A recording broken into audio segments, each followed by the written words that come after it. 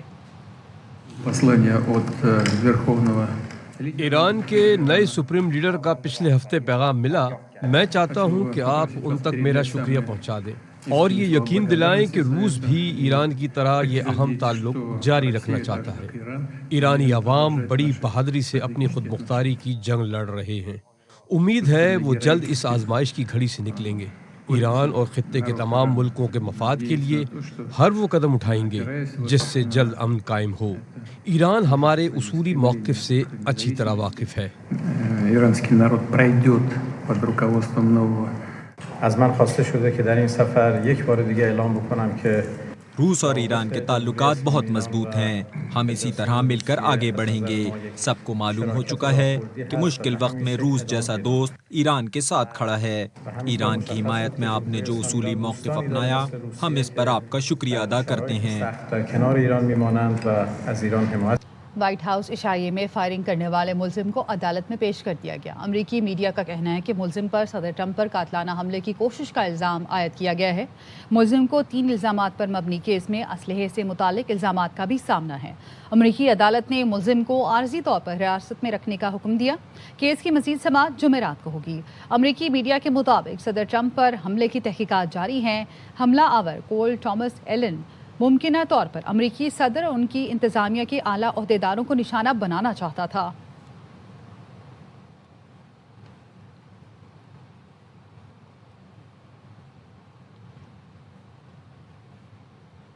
اے B C news کے صحافی جمی کمیل کے امریکی خاتون اول سے متعلق ریمارکس پر ٹرمپ برہم۔ ڈزنی اور اے بی سی نیٹ ورک سے جمی کمیل کو ملازمت سے فارغ کرنے کا مطالبہ۔ صدر ٹرمپ کہتے ہیں میلانیا ٹرمپ کے بارے میں جمی کمیل کے ریمارکس انتہائی حیران کن اور شرمناک ہیں۔ جمی کمیل نے اپنے شو میں میلانیا کو متوقع بیوہ ظاہر کیا اور اس کے بعد فائرنگ کا واقعہ پیش آیا۔ جمی کمیل کے ریمارکس پر عوام میں شدید غم و غصہ پایا جاتا ہے۔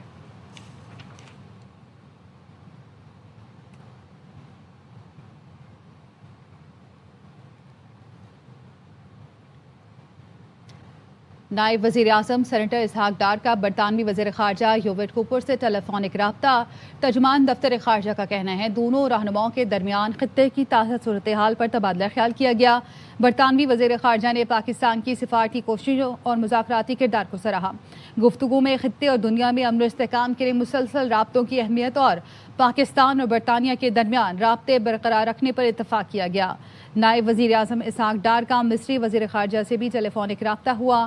دونوں رہنماؤں کے درمیان خطے کی صورتحال پر تبادلہ خیال کیا گیا۔ مصری وزیر خارجہ نے مذاکرات اور سفارتی روابط کے فروغ کے لیے پاکستان کے کردار کو سراہا۔ مصری وزیر خارجہ نے علاقائی اور عالمی رہنماؤں سے اپنے رابطوں سے بھی اسحاق ڈار کو آگاہ کیا۔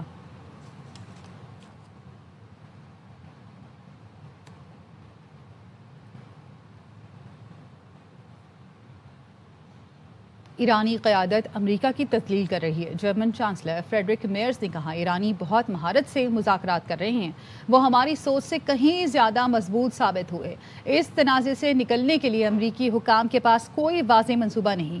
سمجھ نہیں آ رہا امریکہ ایران جنگ سے نکلنے کے لیے کیا حکمت عملی اختیار کرے گا۔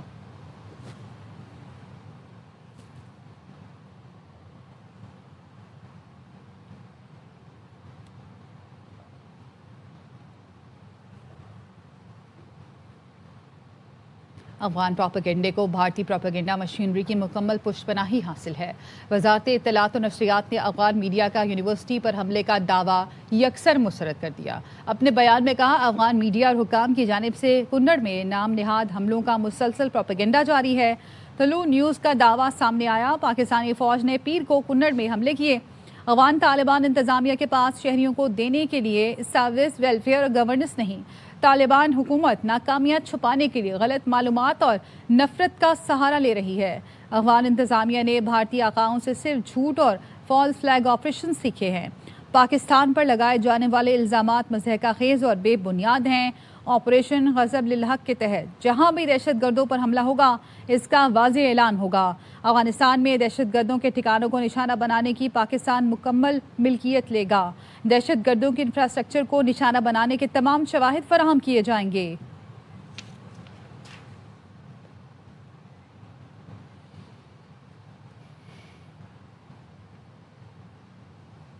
پاکستان نے افغان یونیورسٹی پر کوئی ڈرون حملہ نہیں کیا۔ سیکیورٹی ذرائع نے بھارتی گودی میڈیا کا پاکستان کے خلاف جھوٹا پروپیگنڈا مسترد کر دیا۔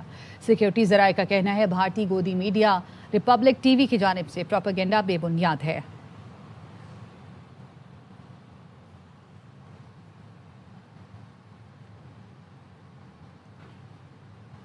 پاکستان میں دہشت گردی اور بدامنی کے پیچھے بھارت کا مکروہ کردار بے نقاب ہو گیا۔ بھارتی صحافیوں نے پاکستان میں دہشت گردی میں بھارت کے ملوث ہونے کا اشارہ دیا۔ بھارتی خفیہ ایجنسی را سے جڑے بھارتی صحافی آدتیہ راج کول نے انکشاف کیا، دلی کے لال قلعہ دھماکے کے 24 گھنٹے بعد اسلام آباد ہائی کورٹ میں خودکش دھماکہ ہوا۔ یہ حملہ کس نے کرایا، سب سمجھ سکتے ہیں۔ بھارتی ریٹائرڈ کرنل راجیش پوار نے بھی پاکستان میں دہشت گردی میں ملوث ہونے کا اعتراف کیا تھا۔ کرنل ریٹائرڈ راجیش پوار کے مطابق پاکستان میں دہشت گردی کے لیے افغان سرزمین استعمال کر رہے ہیں۔ لال قلعے پہ حملہ دیکھا جی، you saw it. You saw, I was one of the, first 10-15 journalists who reached there. We saw unfortunately more than 10 people die and more than 30 injured. اس کے بعد جو ہوا سو ہوا، I won't go into it. Next day, exactly less than 24 hours from that, اسلام آباد high court کے باہر ایک bombing ہوتی ہے۔ 20-40 پیپل کچھ ایسا؟ 10 people died and more than 30 were injured.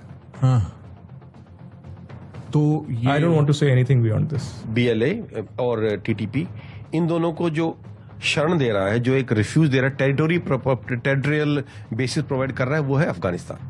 ان کو زمین افغانستان دے رہا ہے، اپنے ملک سے ان کو آپریٹ کرنے کی اجازت دے رہا ہے، ان کو ایڈمنسٹریٹو سپورٹ دے رہا ہے، پیسہ ہندوستان دے رہا ہے، اور ٹیکنالوجی، انٹیلیجنس وہ اسرائیل دے رہا ہے اس وقت۔